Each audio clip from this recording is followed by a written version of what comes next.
L'homme ne vivra pas de pain seulement, mais de toute parole qui sort de la bouche de Dieu. Voici votre moment de méditation quotidienne.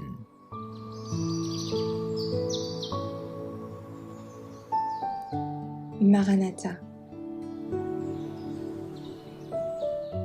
Le 6 septembre, la bataille d'Armageddon. Ils combattront contre l'agneau, et l'agneau les vaincra, parce qu'il est le Seigneur des seigneurs et le Roi des rois.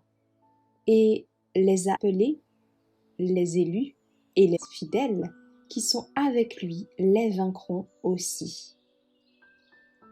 Apocalypse 17, verset 14. Nous devons étudier la manière dont la 7e coupe sera versée.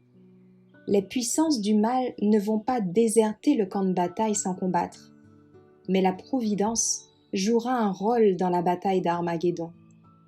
Lorsque la terre sera éclairée de la gloire de l'ange d'Apocalypse 18, les puissances religieuses, le bien et le mal, sortiront de leur sommeil, et les armées du Dieu vivant prendront position.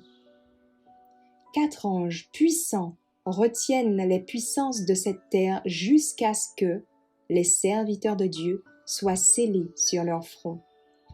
Les nations du monde sont avides de combattre, mais elles en sont empêchées par les anges.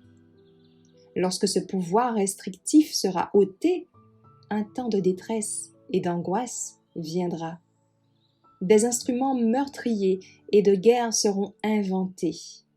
Des bateaux seront engloutis dans les grands fonds avec leurs cargaisons vivantes. Tous ceux qui n'ont pas l'esprit de la vérité s'uniront sous le commandement des êtres sataniques, mais ils seront retenus jusqu'à ce que arrive le moment de la grande bataille d'Armageddon. Toute forme de mal se lance dans une activité intense. Les mauvais anges unissent leur pouvoir à celui des hommes impies. Et comme ils ont été en conflit constant et qu'ils ont de l'expérience dans les arts, les meilleurs de la tromperie et du combat, et qu'ils se sont perfectionnés durant des siècles, ils ne se rendront pas sans lutte acharnée lors du dernier conflit. Tout le monde sera d'un côté ou de l'autre. La bataille d'Armageddon fera rage, et ce jour-là ne doit trouver aucun de nous endormis. Nous devons être bien réveillés, et comme les vierges sages, ayons des réserves d'huile avec nos lampes. Le pouvoir du Saint-Esprit doit être sur nous, et le capitaine de l'armée du Seigneur sera à la tête des anges du ciel pour diriger la bataille. Des événements solennels doivent encore arriver. Une trompette après l'autre retentira, une coupe après l'autre se déversera sur les habitants de la terre.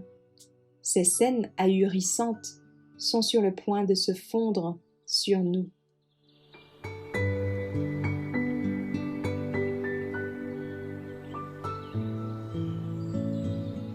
Merci d'avoir écouté cette présentation.